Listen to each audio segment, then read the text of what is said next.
23절로 3장 15절까지입니다. 요한복음 2장 23절로 3장 15절 말씀.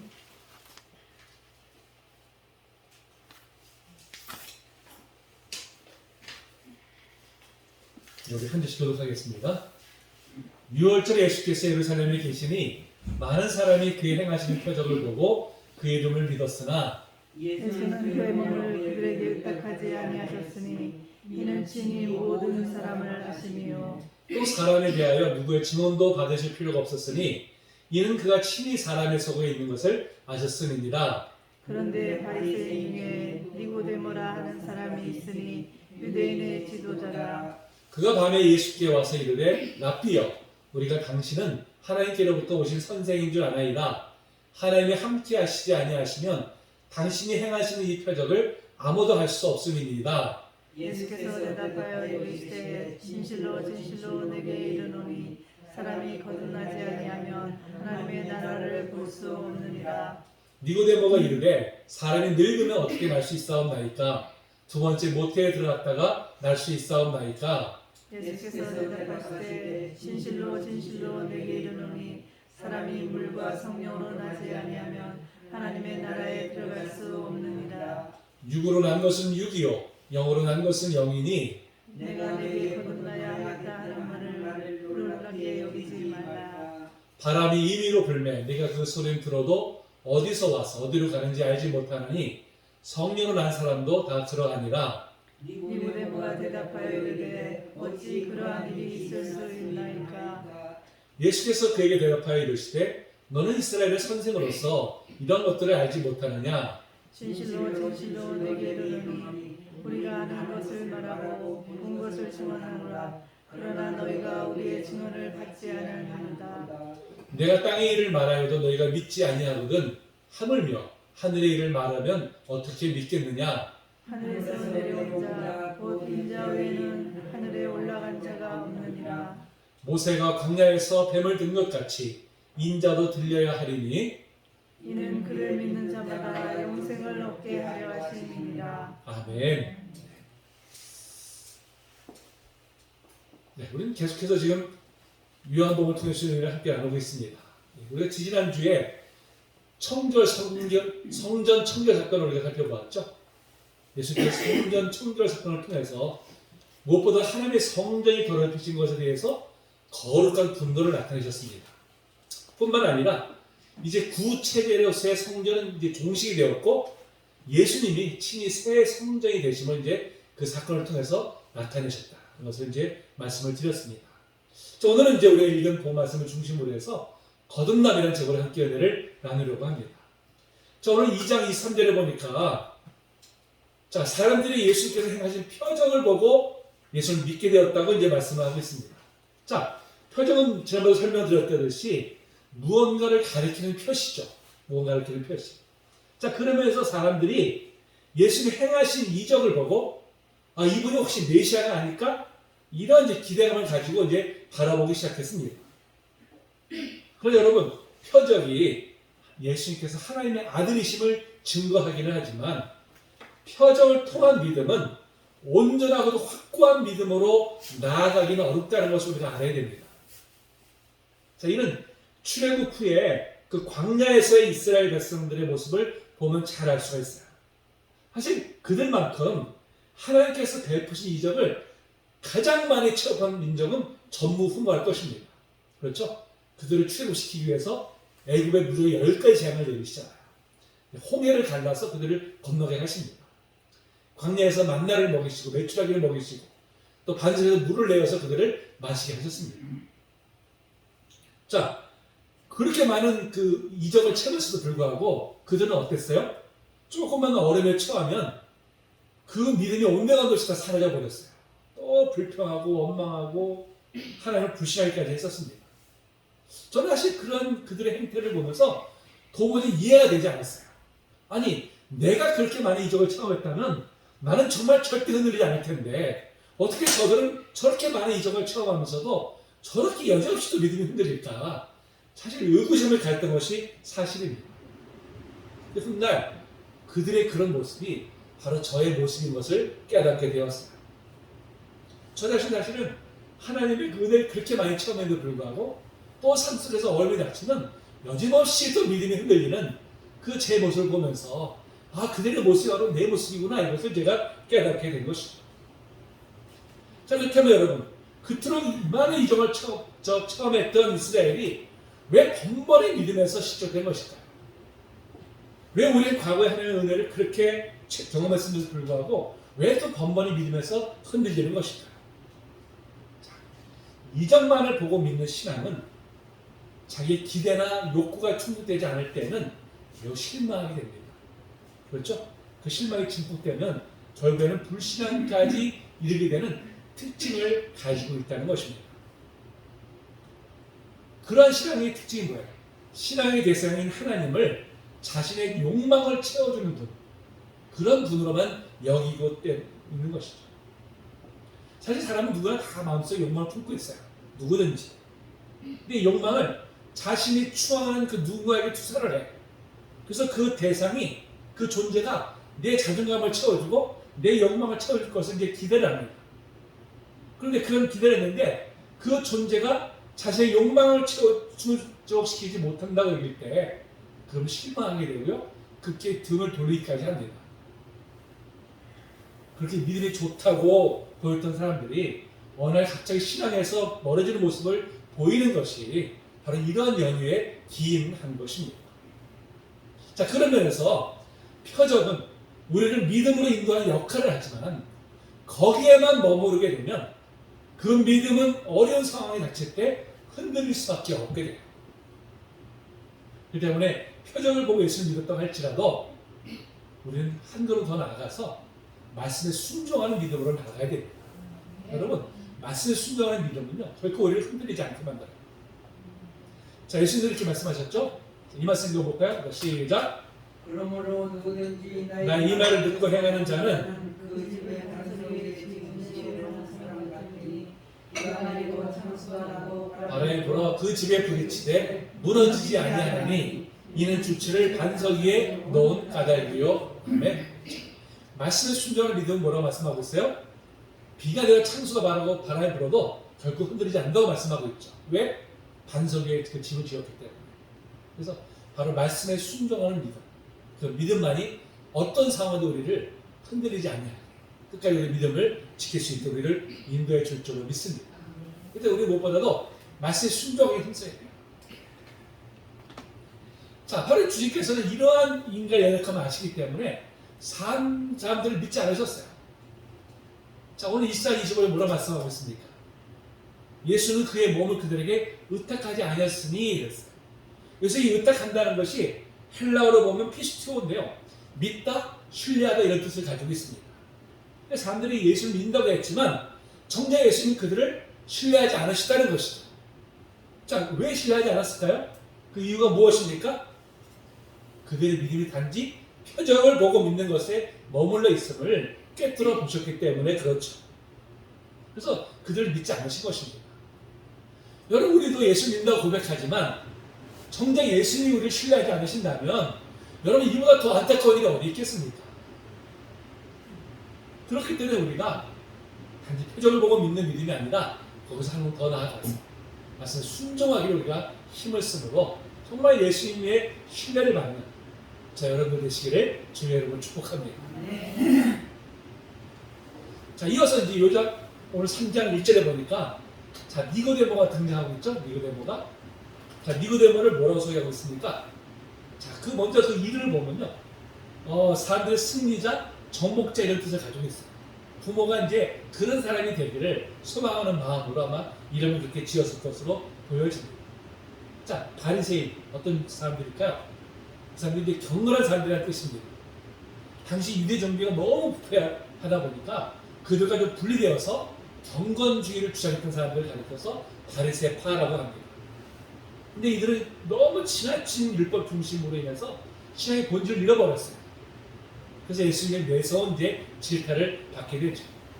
어쨌든 당시의 바리새인들은 꽤 경건한 사람들이었습니다. 그러면서 디모데는 신앙적으로 꽤 경건한 사람이었던 것으로 보여지죠. 또 그를 뭐라고 소개하고 있습니까? 유대인의 지도자라고 소개하고 있잖아요. 그래서 유대인의 지도자는 바로 당시의 사내들인 공회의 그 일원을 가리켜서 유대인의 지도자라고 표현합니다. 그러면서 니고데모는 신앙적으로 그렇게 경건한 사람이었고 또 유대인의 그 지도자가 되는 그런 위치에 있었던 사람으로 보여지고 있습니다. 자, 근데 그가 어떻게 했어요? 자, 오늘 2절에 보니까요. 예수님은 언제 찾아왔습니까? 언제 찾아왔어요? 밤에 예수님을 찾아와가지고 당신은 하나님께서 오신 사람입니다. 이렇게 이제 고백을 하죠. 자, 그러면 니고데모가 하필 왜 밤에 예수님을 찾아왔을까요? 무엇 때문에? 자, 두 가지 의미가 있습니다. 하나는 유대의 지도자잖아요. 예수님은 어떤 분이십니까? 육신으로 보면 저 나사렛 촌동네의 젊은 청년에 불과해요. 자, 그런 청년을 이 유대인의 지도자인 자기가 찾아간다는 게 남들이 보게 되면 어떻게 될까요? 좀 민망하잖아요. 아마 그런 여유 때문에 밤에 몰래 찾아왔을 것으로 이제 보여집니다. 근데 그런 의미만 있는 것이 아니에요. 거기에는 영적인 의미가 담겨져 있습니다. 자, 요한복음을 보면 요한복음은 밤이란 이 용어를 빛과 반대되는 개념으로 사용하고 있어요.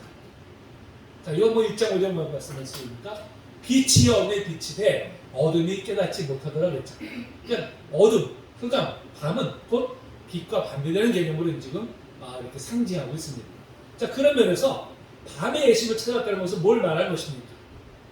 니고데모가 겉으로 볼 때는 아주 경건한 신앙인처럼 보여지고 모든 사람을 존경받는 사람들의 그런 위치에 있지만 사실 영적으로는 어떻게 해요? 어둠에 속한 사람이라는 것이죠. 아직은 예수님이 어떤 분이신지를 확실하게 알지 못하기 때문에 영적으로는 아직 어둠에 있다는 것을 바로 이 밤에 찾아온 것으로 이것을 이제 표현을 지금 하고 있는 것입니다. 어쨌든 그가 예수님 찾아와가지고 예수님이 하나님께서 보낸 선생입니다 이렇게 고백하죠. 자, 그렇게 고백하게 된 배경이 무엇입니까? 배경이 바로 예수님께서 행하신 표적을 보고 이분이 행하신 이 모든 일들을 보니까 이게 보통 사람이 아니야. 하나님께서 보내신 사람만이 이런 일을 행할 수 있구나. 이것을 그가 이제 알게 된 것이죠. 그래서 혹시 이분이 하나님께서 약속하신 바로 그 메시아가 아니실까 하는 이제 그런 기대감을 가지고 그걸 확인하기 위해서 이 밤에 예수님을 이제 찾아온 것이죠. 자, 그런데 앞에서 살펴본 듯이 예수님은 표적을 보고 믿는 믿음은 어떻게 했어요? 신뢰하지 않으셨어요. 그렇죠? 그러니까 지금 니고데모가 표적을 보고 예수님이 하나님 보내신 선생님입니다 고백을 하지만 그것이 참된 고백이 아님을 예수님이 깨뜨려 보신 것이죠. 자, 그럼에도 이 진리를 깊이 알기 위해서 예수님을 찾아온 이 니고데모의 그 마음을 귀하게 여기셨어요. 그래서 이제 그와의 대화를 이제 계속해서 이어가십니다. 자, 뭐라고 말씀하셨어요? 진실로 진실로 내게 이르노니 사람이 거듭나지 않으면 하나님 나라를 볼 수 없다고 말씀하고 있죠. 자, 여기서 진실로 진실로가 헬라어로 뭐라고 그랬습니까? 아멘, 아멘이죠. 아멘, 아멘. 이 진실로 그러하다는 거예요. 예수님이 하시는 말씀이 너무나 중요한, 너무나 참된 진리임을 강조해서 표현하실 때 진실로 진실로 이렇게 표현하신 것이죠. 자, 그러면 뭐가 중요한 거예요? 사람이 거듭나지 않으면 하나님 나라를 볼 수 없다는 것이 너무나 중요하다는 것입니다. 여러분, 거듭난다는 말이 무슨 뜻일까요? 거듭난다는 말이 사실 우리 일상생활 속에서 거듭난다는 말을 자주 사용하잖아요. 그렇죠? 사람이 거듭나야 돼. 이 사회도 거듭나야 돼. 우리나라도 거듭나야 돼. 그래야지 우리가 살아남을 수 있어. 생존할 수 있어. 우리가 이런 말들 좀 흔히 사용들 합니다. 여기서 거듭난다는 말이 무슨 뜻입니까? 근본적인 변화라는 뜻이죠. 우리가 근본적인 변화돼야 우리가 이 나라가 생존할 수 있어. 이 사회가 생존할 수 있어. 이런 말들 우리가 흔히 사용을 하잖아요. 그러면 지금 예수님께서 말씀하신 이 거듭난다는 말이 바로 이 변화를 의미하는 것일까요? 물론 거듭나면 변화가 됩니다. 분명한 변화가 나타나게 되어 있어요. 하지만 거듭나는 본질은 아닙니다. 자, 그렇다면 오늘 본문에서 말씀하시는 바로 이 거듭남의 참된 의미가 무엇일까요? 자, 먼저 니고데모 영적 상태 한번 살펴볼 텐데요. 자, 앞에서 말씀드렸지만 니고데모가 경건 생활에만 모범을 보이고 있지만 사실 그의 영적 상태는 어디 있다고 했어요? 지금 아직 어둠에 처해 있다고 말씀을 드렸죠. 자, 그러한 그를 가르쳐서 거듭나야 한다고 오늘 본문에서 3번이나 말씀하고 있어요. 3번이나. 그 뭐예요? 야, 네가 겉으로 훌륭한 신앙인으로 비춰지지만 사실 아직은 네가 영적 어둠이 있다는 거다. 네가 그것을 깨달아야 된다. 이것을 지금 말씀하고 있는 것입니다. 근데 니고데모는 예수님이 이 말씀을 도저히 이해가 안 되는 거예요. 건너야 하는 말을 도저히 이해할 수가 없었어요. 그래서 뭐라고 얘기해요? 4절에 사람이 늙으면 어떻게 알 수 있사옵 나이까? 모태에 또 들어갔다 나올 수 있으니까 이해가 안 되는 것이죠. 이해가. 뭐 사실 니고데모로서는 지극히 당연한 질문이 아닐 수 없죠. 지금 그는 어떤 눈으로 바라보고 있습니까? 영의 눈으로 보는 것이 아니라 육적인 눈으로 지금 바라보고 있는 것이죠. 그러니까 예수님 하신 말씀을 이해가 안 되는 거예요. 자, 그러니까 예수님께서 또 뭐라고 말씀하세요? 자, 5절 말씀이죠? 자, 한번 또 다시 읽어봅니다. 시작. 예수께서 대답하시되 진실로 내게 이르노니 사람이 물과 성령으로 나지 아니하면 하나님 나라에 들어갈 수 없느니라. 아멘. 자, 예수님 여기서 거듭난다는 말 대신에 뭐라고 말씀하십니까? 물과 성령으로 나지 아니하면. 물과 성령으로 나지 아니하면. 자, 앞에서는 거듭나야 된다 말씀하셨는데 지금은 이 말씀을 물과 성령으로 나야 된다 이렇게 말씀하고 있어요. 그러면 물과 성령을 한다는 말이 무슨 말일까요? 무슨 뜻일까요? 자, 이 말씀은 바로 에스겔서 36장 말씀을 인용한 것입니다. 자, 이 말씀 한번 읽어볼까요? 자, 시작. 맑은 물을 너희에게 뿌려서 너희를 정결하게 하되 곧 너희 모든 더러운 것에서와 모든 우상 숭배에서 너희를 정결하게 할 것이며 또 새 영을 너희 속에 두고 새 마음을 너희에게 주되 너희 육신에서 굳은 마음을 제거하고 부드러운 마음을 줄 것이며 또 내 영을 너희 속에 두어 너희로 내 윤례를 행하게 하리니 너희가 내 규례를 지켜 행할지라. 아멘. 사실 당시 이스라엘 사람들은 자신들이 아브라함의 후손이고 하나님의 언약의 백성이기 때문에 의당 구원을 받을 것이다 이렇게 그들은 굳게 믿고 있었어요. 그러한 생각을 가지고 있던 이스라엘에게 구원은 결코 신문이나 혈통으로 받는 것이 아니라 물로 더러운 것을 씻듯이 참으로 회개하는 심령에 하나님께서 새 마음을 주시고 그 안에 성령이 거하시게 하심으로 완전한 새 사람이 되게 하셔서 구원하신다는 것입니다. 이것이 바로 지금 우리가 읽은 이 말씀의 뜻이에요. 그러면서 에스겔 37장에 자, 어떤 장면이 나오죠? 에스겔 37장에 그 유명한 마른 뼈 환상이 나오잖아요. 마른 뼈 환상. 자, 마른 뼈 환상은 뭘 나타내고 있습니까? 영적으로 죽은 마른 뼈 같았던 이스라엘이 하나님의 역사로 생기가 들어가서 뼈가 맞추어지고 뼈에 살이 오르고 가죽이 덮이면서 그 생기가 딱 들어가는 게 어떻게 했어요? 새 생명으로 살아나잖아요. 새 생명으로. 바로 이 환상을 통해서 우리가 새롭게 태어나는 것은 혈통이나 신분에 의해서가 아니라 오직 하나님의 역사, 특별히 성령의 역사로 말미암아 우리가 새롭게 태어나게 됨을 바로 이 환상을 통해서 우리에게 말씀해 주고 있는 것입니다. 바로 예수님께서 물과 성령을 알아야 된다고 말씀하신 것은 바로 이 에스겔서 말씀을 인용하시면서 우리가 구원받는 것은 오직 어떻게 해요? 하나님의 은혜로만, 성령의 역사로만 우리가 완전히 새롭게 되어서 구원에 이룰 수 있다는 것을 지금 말씀하고 있는 것입니다. 그래서 6절에서 보니까 육으로 난 것은 육이요, 영으로 난 것은 영이라고 말씀하고 있어요.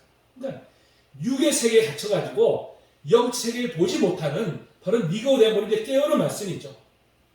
예수님이 하시는 말씀의 의미를 육적인 관점으로만 보게 되면은 무슨 뜻인지 이해하지 못하니까 이제는 영적인 눈을 열어서 예수님 말씀의 참된 의미를 깨달아야 한다는 것입니다.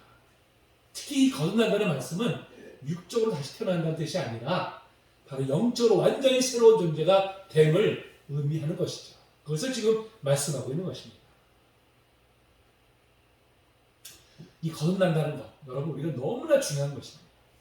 자, 그렇다면 우리의 과거의 모습이죠. 우리가 거듭나기 전에 어떤 우리 존재들이었습니까? 자, 모든 사람은 죄로 인해서 영적으로 다 죽은 존재들이었어요. 하나님과 단절된 상태에 있기 때문에 육으로 살아있지만 영원한 죽은 것이죠. 사람이 자기를 창조하신 하나님과 단절되었다면 그건 바로 죽음을 의미하는 것입니다. 자, 그 결과 어떻게 되었어요? 사람이 이 땅에서도 많은 고통을 겪어야 할 뿐만 아니라 또 육신의 죽음 이후에도 영원한 형벌을 받아야 돼요. 바로 그런 존재로 전락하고 말았습니다. 그것이 바로 예수를 믿기 전에 우리의 영적 상태였었어요. 자, 그래서 바울 사도는 자, 과거 예수 그리스도를 믿기 전의 상태를 가리켜서 죽었던이라고 표현하고 있어요. 죽었던. 자, 이 말씀 읽어볼까요? 자, 시작. 그는 허물과 죄로 죽었던 너희를 살리셨도다. 우리가 가가다에게 대피기도 하실 때 우리가 죄를 인해서 죽을 뻔한 이렇게 그 표현하신 분들이 있는데 그 잘못된 표현이죠. 죄로 해서 죽었던 존재들이에요. 왜? 영적으로. 그렇죠? 그래서 우리는 무엇보다도 영적으로 다시 태어나야만이 우리의 인생의 모든 문제를 해결받을 수 있습니다. 영적으로 다시 태어나서 하나님의 온전한 연합을 이루어야만이 새로운 피조물이 되어서 이 인생의 근원적인 문제에서 비로소 우리가 벗어날 수 있게 되는 것입니다. 여러분, 그런 면에서 인생에 있어서 가장 중요한 문제가 뭐예요? 영적으로 다시 태어나는 것입니다. 거듭나는 것이죠. 근데 문제는 뭐예요? 우리 힘으로는 다시 태어날 수 없다는 게 문제죠. 우리 힘으로. 세상의 종교는 자신의 힘으로 구원에 이를 수 있다고 주장합니다. 자신의 교리를 따르거나 또 수도나 고행을 통해서 구원에 이를 수 있다고 다 이렇게 말을 하죠. 그러나 여러분, 근본적으로 죄의 문제가 해결되지 않으면 그 어떤 교리나 고행을 한다고 할지라도 우리는 결코 구원에 이를 수 없습니다. 그럼 우리는 어떻게 해야만이 구원에 이를 수 있는 것일까요? 어떻게? 거듭나야겠죠. 거듭나야만이 우리가 구원에 이를 수 있는 것입니다. 그래서 여기서 이 거듭난다에서의 거듭이 다시라는 의미가 있어요. 다시라는 의미. 그 의미만이 아니라 위로부터라는 뜻이 있어요. 위로부터. 그래서 위는 바로 하늘을 의미하는 것이죠. 하늘은 누굴 가리킵니까? 하나님을 가리키잖아요. 그렇죠? 그래서 거듭난다는 말은 자, 영적으로 다시 태어남을 의미하면서 또 이것은 오직 위로부터, 즉 하나님의 전적인 은혜로만이 바로 이루어지는 것임을 말씀하는 것입니다. 그래서 구원은 하나님의 전적인 선물이죠. 자, 이 말씀 드려볼까요? 자, 시작. 너희는 그 은혜에 의하여 믿음으로 말미암아 구원을 받았으니 이것은 너희에게서 난 것이 아니요 하나님의 선물이라. 그렇죠? 우리가 구원을 받는 것은 우리의 공로나 우리 선의 행위로서가 아니라 오직 하나님의 선물, 하나님의 은혜로만 우리가 구원을 받게 되는 것이죠. 여러분, 우리는 이렇게 하나님의 무조건적인 은혜로 말씀과 성령으로 거듭남을 입었습니다. 완전히 새로운 사람 우리가 이제 거듭나게 된 것이죠. 그래서 고린도후서 5장 10절 뭐라고 말씀하고 있어요? 그런지 누구든지 그리스도 안에 있으면 새로운 피조물이라. 이전 것은 지나갔으니 보라 새 것이 되었도다. 아멘. 우리는 새로운 피조물이에요. 새로운 존재가 되었습니다.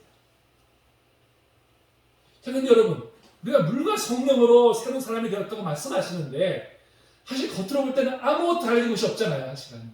그렇지 않습니까? 우리 외모도 우리의 성격이나 습관조차도요 달라진 것이 없어요. 그다음 도대체 무엇이 새롭게 됐다는 것입니까? 무엇이? 우리의 영이 새롭게 되었다는 것이죠. 우리의 영. 겉으로 볼 때는 아무것도 새로운 것 같지 않지만 우리의 영이 새로워진 것입니다. 여러분, 외국인이 우리나라에 이민을 오게 되더라도요 그 외모는 달라진 것이 없잖아요. 아니, 우리가 이민 왔다고 갑자기 한국 사람처럼 변하지 않습니까? 그 피부 색깔이나 모든 건 다 그대로 있잖아요. 그렇죠? 근데 뭐가 달라졌어요? 국적이 달라진 것이죠. 국적이 달라진 거예요. 전에는 그 나라의 국적을 가지고 있었는데 우리나라에 이민 오니까 이제는 대한민국의 국적을 갖게 될 것입니다. 마찬가지로요. 우리가 거듭났다는 것은 전에는 우리가 세상에 속한 자로서 소망이 없었던 자들이었는데 이제는 하나님 나라의 백성으로 이민을 왔어요. 하나님 나라로 우리가 이민을 왔잖아요. 그래서 이는 영생을 소유한 자가 되었다는 그런 의미인 것입니다. 여러분, 이 놀라운 은혜가 사실 우리 인간으로 볼 때는 정말 신비한 일이 아닐 수가 없어요.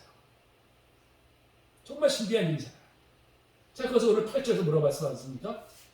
바람이 임의로 불매 네가 그 소리를 들어도 어디서 와서 어디로 가는지 알지 못하나니 성령한 사람도 다 그러하니라 이렇게 말씀하고 있어요. 이 바람, 당연히 사람들 기준으로 볼 때는 참으로 신비한 모양을 가지고 있었습니다. 도대체 어디서 생겨나는지, 어디로 불면 어디로 가는지, 무슨 손에 잡힌 것도 아니고, 그렇잖아요? 눈에 보이는 것도 아니잖아요. 근데 분명히 존재해. 이게 참 신비스러운 것이죠. 자, 우리 바람이 우리가 눈에 보입니까? 안 보여요. 손에 잡힙니까? 안 잡혀요. 근데 어떻게 우리가 바람의 존재를 알 수 있어요? 어떻게? 바람 소리를 통해서. 또 우리 뺨을 스쳐가는 바람길을 통해서 아, 바람이 존재하구나. 이것을 우리가 이제 알 수 있잖아요. 자, 성령으로 거듭난 사람이 바로 그러하다는 것입니다. 비록 눈에 보이게 손에 잡히게 설명할 수는 없지만 그럼에도 성령께서 역사하고 계시는 우리는 분명히 느낄 수 있다는 것입니다. 어떻게 알 수 있어요? 어떻게? 자, 수천의 역사 동안 수많은 사람들이 예수님을 영접하고 구원받은 것을 우리가 알 수가 있죠. 하나님을 대적하는 사람들, 그런 사람들이 이제 예수 영접받고 이제 구원하는 것을 우리가 알 수 있습니다. 무엇보다 세상의 가치를 쫓던 사람들이 변화되어서 새로운 사람이 된 것으로 알 수 있습니다. 사실 우리 같은 사람들이 구원받은 것이 얼마나 놀랍고 얼마나 신비스러운 일입니까? 그래서 시편 기자는 이 놀랍고 신비스러운 은혜에 대해서 이렇게 노래하고 있어요. 자, 한번 읽어볼까요? 시작. 내가 주께 감사함은 나를 지으심이 심히 기묘하심이라.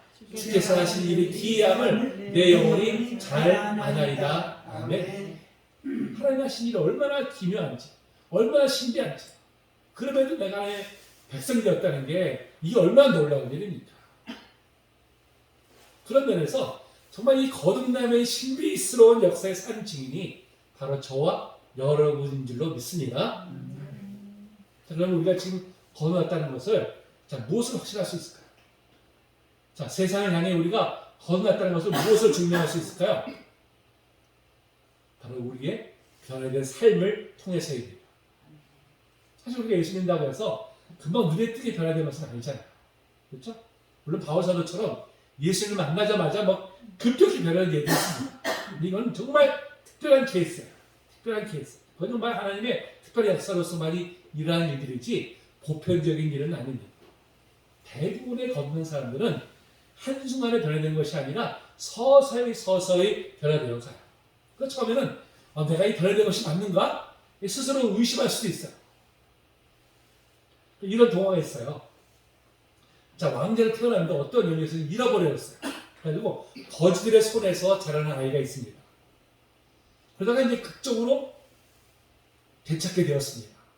이제 졸지 거지에서 왕자로 신분이 바뀌게 된 것이죠. 이제 왕국에 들어가서 생활을 합니다.